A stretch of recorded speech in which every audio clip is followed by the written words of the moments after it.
Hello, hello, dear viewers, friends, and all that juicy goodness. Welcome back to another episode of Idiot's Guide to ARK Survival Evolved. This is TBT here, and today we're going to be going over the Rhyniognatha, a bug so massive that the only thing longer than its body is its name. We're going to cover where to find this creature, how to get your very own, all of its abilities, and some of my closing thoughts on it. At the end of each segment, there will be a summary of what we just covered, so feel free to pause there if you need it, or at any point in the video, as there's actually some little things that pop up there. But, yeah, if you find this video helpful or fun, do me a solid. Hit that like button and leave a comment. Consider subscribing and turning on notifications so you never miss a new video. Alright, let's get into it.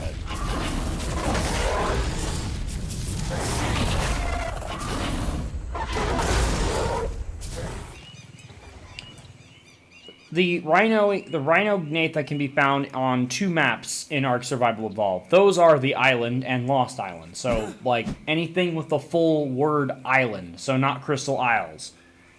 You can find them pretty much anywhere where you can find, like, a swamp biome or, like, swamp creatures. So, pond lakes and, like, the swamp rivers, as you can see here. Voice is still a little off, but I'm working on it. It's getting better. Again, I'm not going to put specific locations because while this is a rare creature, it has a big range that it can appear on both maps. So it's important to... It's easier to just know the biome. Swamp biome. That's where you want to look. But the issue is that it is a very useful endgame creature, so it has a spawn rate that is the same as the Giga, so it's very rare. So you may have to do some soul searching and grinding to make one show up, and just bear that in mind going forward. But if you keep at it, you'll eventually find one. And you can see we're here on Lost Island right now, taking a look, and actually there was one here already. It was just here. But, yeah, I don't often play on Lost Island, so I know little about it. I just knew where to look. Because I consulted Lord Google.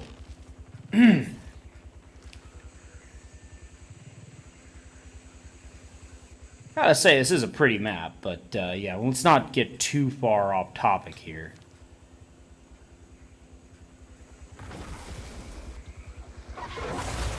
See, as I'm kind of motioning there, see those frogs? Swamp creatures. There you go. You got the pond going on there. That's not the only place on Lost Island you can find it, but that's what I chose to focus on.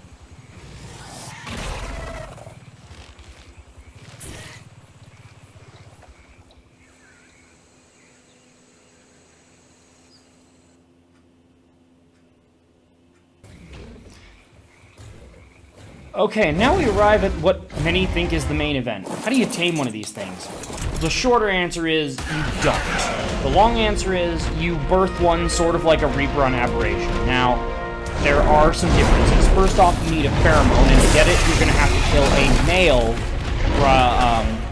Rhyniognatha. Man, that name. Which means you have, yeah, obviously you're going to have to find and kill one. Level doesn't matter as long as it drops the thing, and it will always drop the thing. Nor does the creature or weapon you use. I'm using the Paleo ARK Evo Giga because any excuse to use this thing is amazing. As long as it's got decent damage, you'll be fine.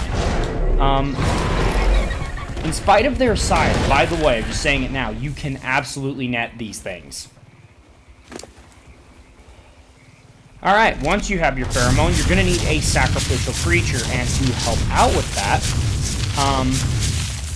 we have Mr. Expendable here, the Bronto. And what you're going to do is you're going to go looking for a high-level female. And by the way, let's take a moment of silence now for Mr. Expendable, because he's not coming back from this. You need a creature with a drag rate of over 900, or 900 or more. Give that creature the pheromone, the female will start attacking you, like as you can see, and you're going to just wail on her with whatever until she gets to about 10% HP. I strongly recommend the awesome spyglass or some other way of telling the creature's HP. They do glow, but in the daylight it's very hard to see. When they get below 10%, she will go into an animation, If you need to, you can net gun her, or, yeah, there you go. Yeah, right there. Boom, she got it. She's gonna do a little spin, and she's gonna slowly fly away. Now, this would be where I would net gun the female and place her in an 8 behemoth gate trap with a gate on either end so she can't get out. And that way you can come back and she's going to be in there and you can basically rinse repeat on that if you need to impregnate more creatures. Now, much like a Reaper, as you can see from the top right corner of the screen, the larva will gestate inside this creature, and this is going to cause my Mr. Expendable's health and food to start draining. If you decide for some reason you don't want to use that embryo, or you just don't want to sacrifice your creature, feel free to cryopod it, and that will destroy it. If you don't, then you need to be prepared, as this is where things are going to get wacky. As you're going to see here in a second,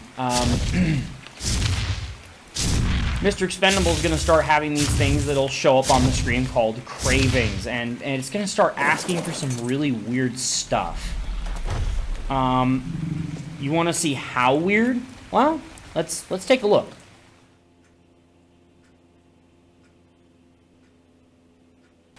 That right there is a list of all the confirmed things that a Rhyniognatha larva will request, or rather your creature will request, which will then go into feeding it. I don't understand how absorbent substrate does anything other than harm this development process, but, you know, we don't make the rules around here, and it's ARK, so asking questions only leads to insanity. So basically, you're going to have to feed it, and it will do so, it will request something up to 5 times. And I won't lie to you, I did spawn in these items for the purposes of making this video. But when you do this, you're definitely going to want to have these ready, and this is part of why this is an end-game creature, because some of these things you can only get at the end game, basically, like element. So depending on how you're playing this game, you may have had to have killed at least one boss and sacrificed a precious piece of element for this. Fill these out as best you can, because craving satisfaction does matter. It matters in terms of the final stats. Sorry, I'm just like checking over my information here. If you want more information on the stats, TLDR, it works a lot like the normal breeding with the creature inheriting both stats and colors from its mother and the incubating host, in this case, Mr. Expendable the Bronto. However, there are some very confusing factors that can make your head spin. So here's the info straight from the wiki. Again.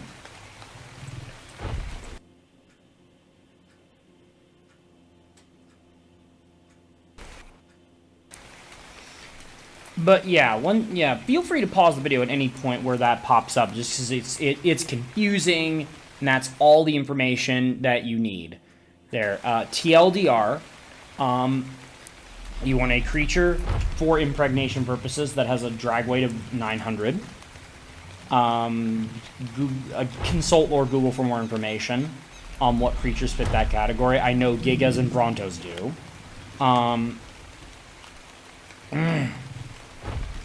You need a high-level female Rhyniognatha. Obviously, you probably won't one anyway. And you need to fill out those hunger stats, those hunger cravings, to ensure the best stats possible. That's how you do it. And that's something that's, I know when this creature first came out, was confusing the hell out of a lot of people on YouTube. It was pretty funny watching them freak out. But hey, now we've figured it out. And once you've done all that, just wait around for the inevitable chest burst, and then pause the game and pour one out for your deceased homie. Yeah. When we get there, and we will get there, rip Mr. Expendable.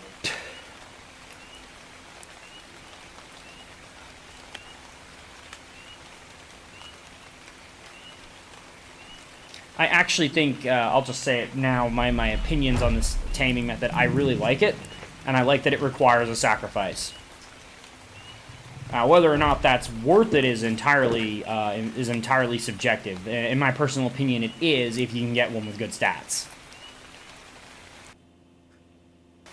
And yeah, every time I pause it, that's when I go, okay, we're doing this, we're looking up what the code is for the thing.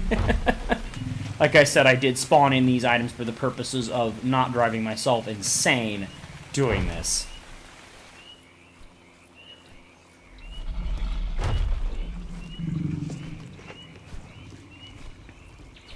You note the little thingies above, like in the middle of the screen there. Yeah, that's telling you what the cravings are, you know, when the next one is. And that actually also serves a purpose for imprinting purposes too.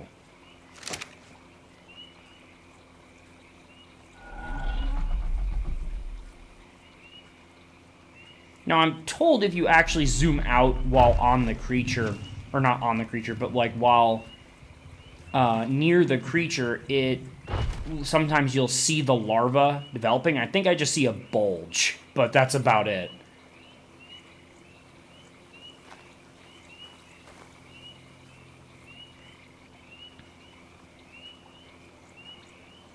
You notice we're giving off that glow.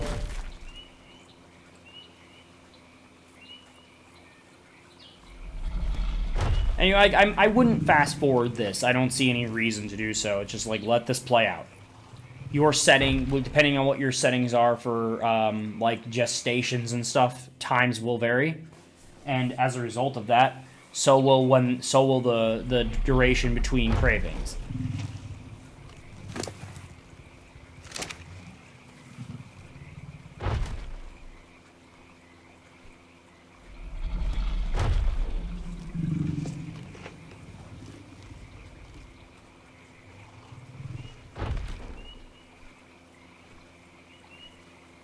At this point, we're just slowly waiting for the inevitable end.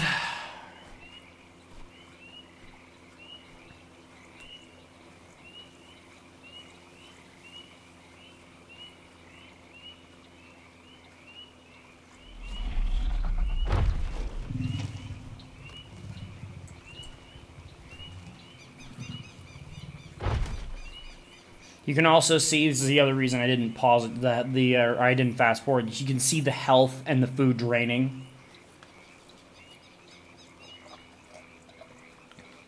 Aside from cryopotting your creature, by the way, there is absolutely no way to stop it from killing the gestation from killing the creature.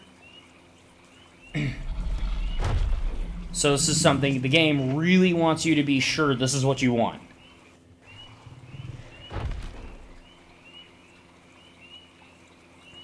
And for that reason, I recommend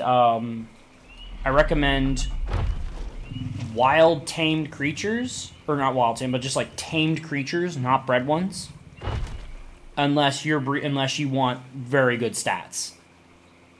And even then, make sure you can easily replace the lost creature.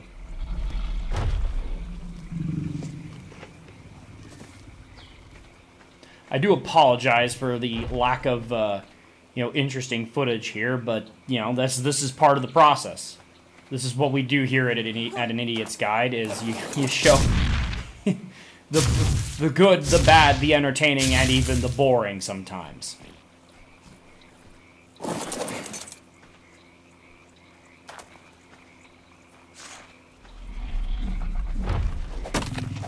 You can see though the numbers are counting down.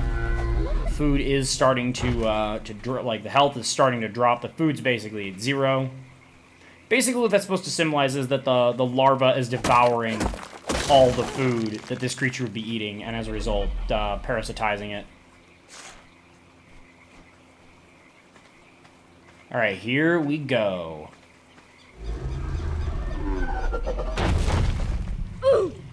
Rip Mr. Expendable, and hello, baby Rhyniognatha.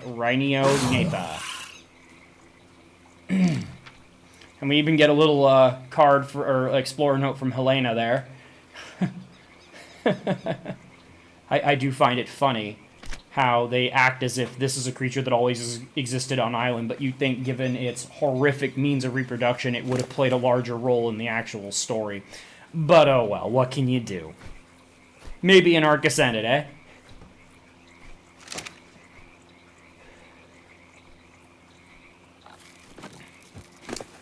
And from here, you just raise an imprint on this creature as you would any other. Like, just see any tip to raising and breeding and raising creatures, and bam, there you go. And as you can see from the stats, while I didn't get the greatest health, I did get Mr. Expendable's very high melee stat, which I'm happy about.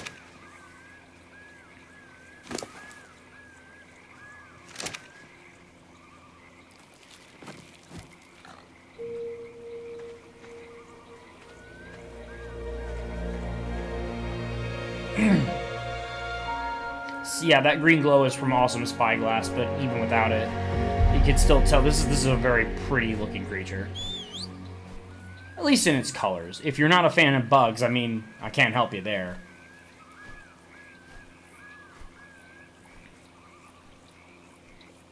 Incidentally, the real-life Rhyniognatha is much smaller than this and is known only from some mouth parts, I think. So we're not quite clear what exactly it is. Some think it's a very old, potentially flying insect. Others say it's a myriapod, like a house centipede. So,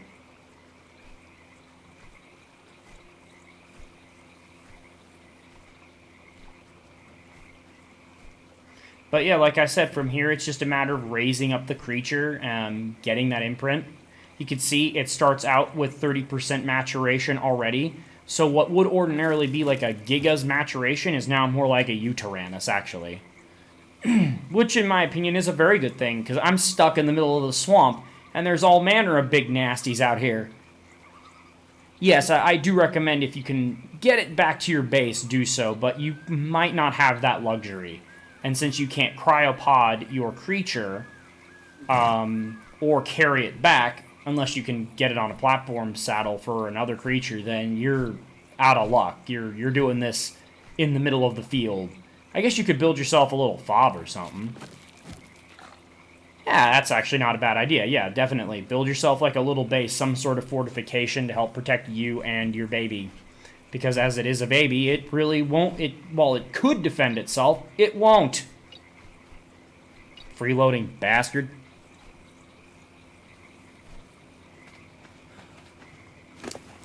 There's Mr. Expendable's inventory. By the way, that is a Kraken's Better Dinos buffed Bronto. So that's why he was doing all that. There we go. We got our first imprint with a nice, juicy 4%. And I think from here, we're going to cut over and we're going to talk about this creature's abilities.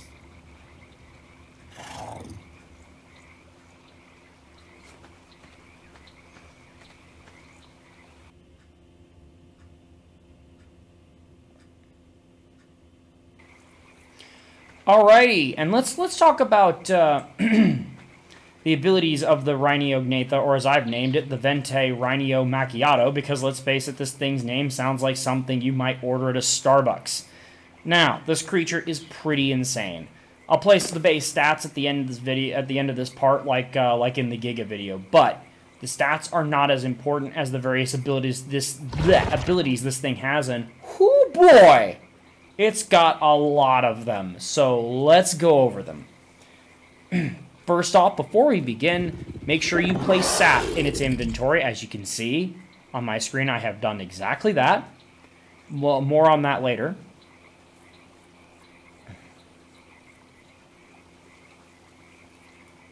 I just decided to linger on this shot here so you could really get emphasis.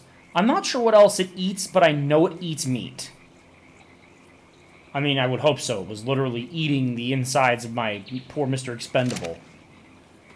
Alright, let's take him for a spin, yeah?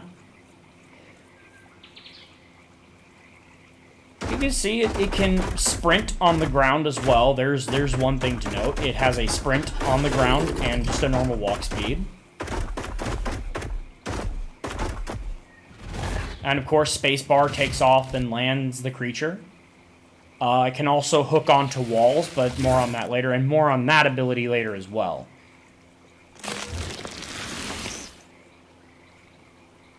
That is the resin armor. That's another reason why you needed sap, but again, we'll cover that later.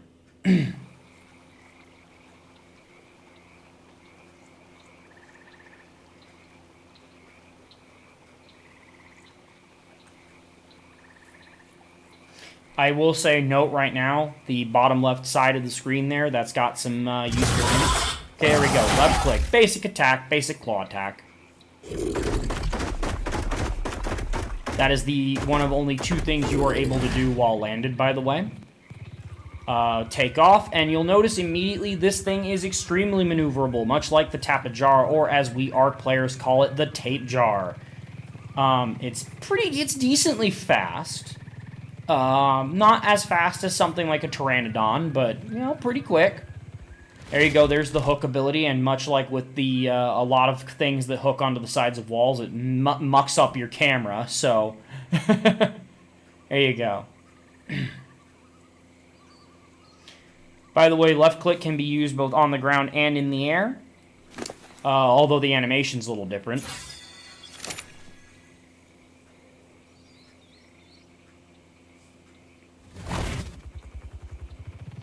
Oh, another thing is that the saddle on this is a 2-seater. There you go, there's the claw attack in the air. Alright, right click is all of the resin abilities. Alright, what you just saw was the needle. There's 3 different types. There is the needle.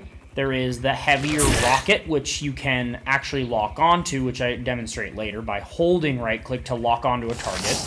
And then you have the heaviest one, the glob. And the glob has a lingering effect. If it hits you, it does a lot of damage. And all 3 of these, well, the latter 2 inflict a status debuff called resin.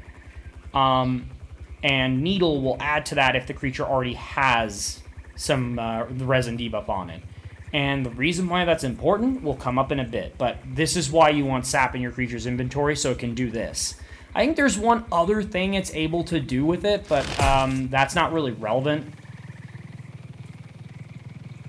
You also have the resin armor, which we saw earlier, and which I will demonstrate again here later. But all of the controls for that are listed on the bottom left corner of the screen there, as you can see. So please pause the video at any point past this point if you want to review what those do.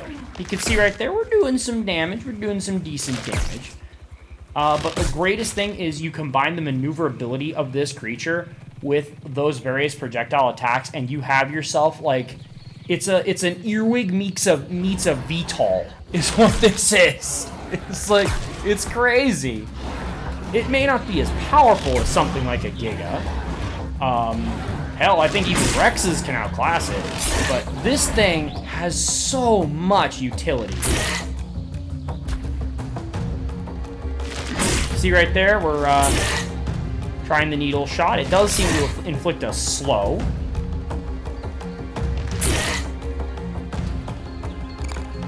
There you go, there's when I first noticed the right click.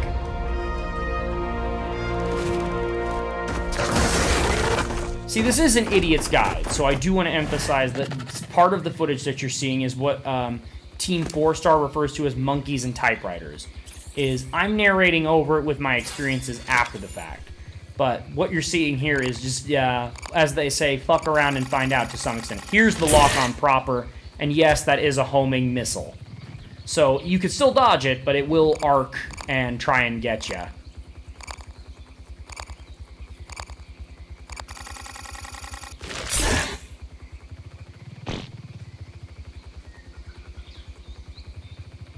It is slow. That's the trade-off there.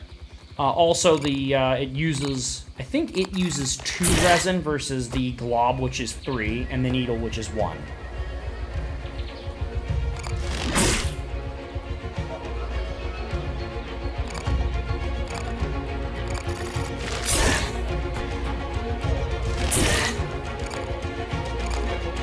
And this is all toggleable based on the controls that you see on the bottom left corner of the screen. You can turn those hints off. I think it's in the option setting for the creature, but I wouldn't recommend it unless you're really used to using it.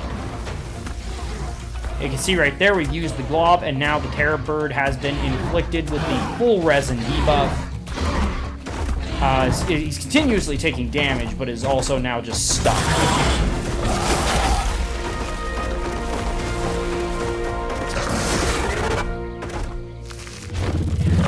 This is truly a crazy creature. All right, And now on the ground, I hit C right there, and that is a fear roar, very similar to the Tyrannus or the Cynomacrops or whatever the hell it's called from Lost Island.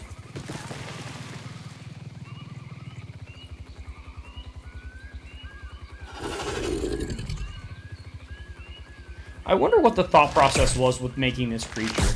Is it just, let's make a VTOL that's a bug in ARK? You know, let's make a biological VTOL.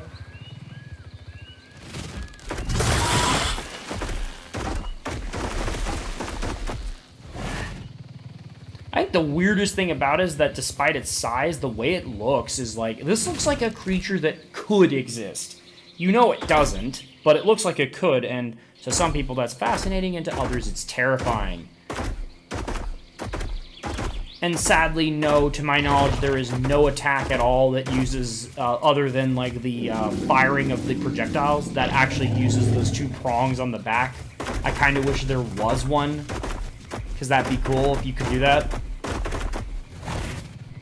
Now, this thing does have another ability that we're about to go over here. You can see this thing can carry other creatures. It can carry a lot of other creatures. It can carry everything the Quetzal can and more.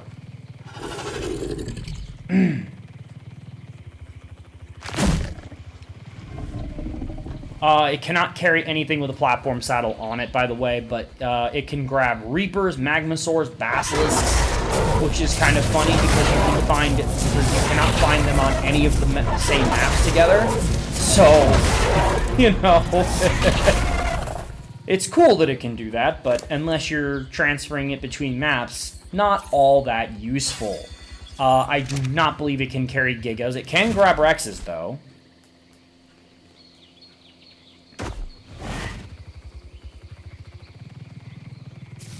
God, I love the sound of the creature, and I love the buzz that it makes. I wish it was a little louder, but this is fun. This is fun.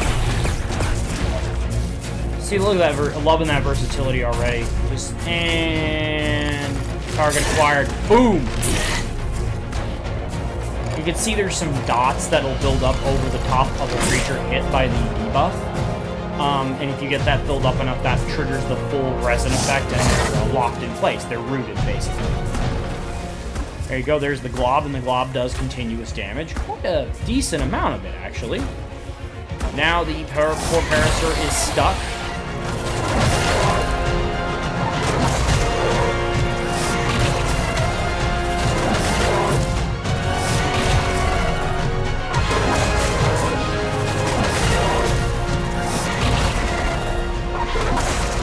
God, that if you can get that full effect on somebody, oh, I can see that being pretty insane. This creature used to be a lot faster when it was first released, but I would imagine partially because of these abilities, they nerfed the speed because of PvP concerns. Because at its original speed, this thing was about as fast as a wyvern, which meant that once you had one after you, you were pretty much screwed unless you had something fast enough to get away from it.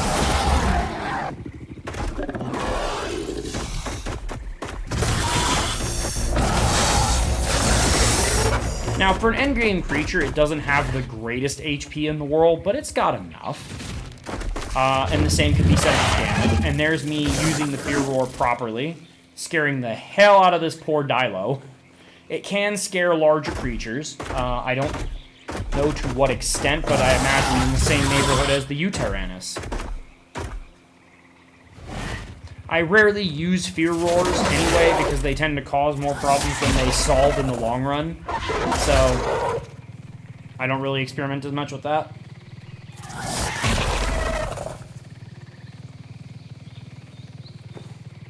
But yeah, as you can see, very versatile, very utility-based creature.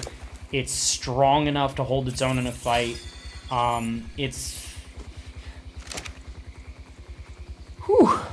It's got a lot going for it, and I'm very glad that they implemented this creature, and I would really, really like to see more things like this in the game. This is great. This is cool.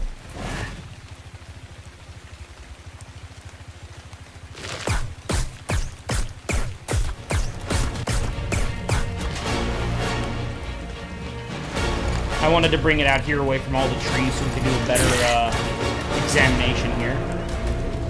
Now, the resin armor, by the way, I don't know if I gave it a proper demonstration, or if I did, I don't know if it made the cut because it a little screwy there when I did it. But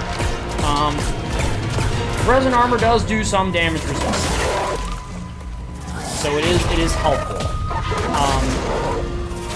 And it also makes your creature bright red, so you can't go wrong there.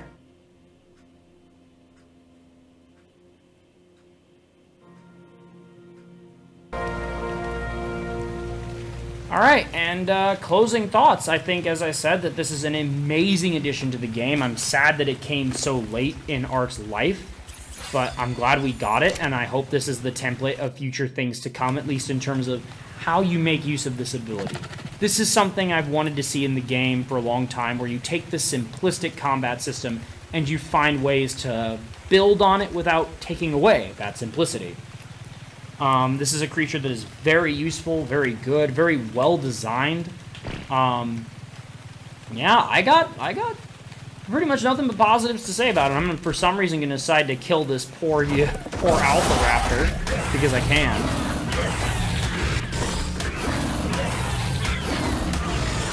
Yep, there you go. There's the armor doing its work.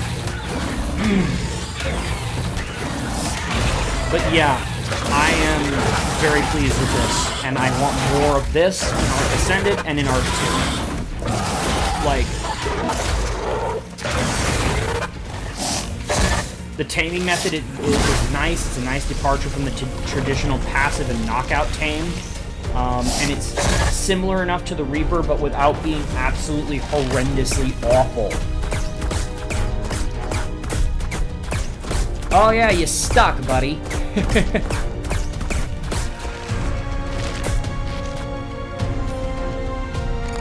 But yeah, that's about all I got to say about it. I hope you enjoyed this video. If you did, do me a solid, hit that like button, comment, subscribe, turn on notifications so you never miss a new video, and yeah, that'll about do it for this Idiot's Guide, and I'll catch you lovely people on the next one. This is ZBT, signing out.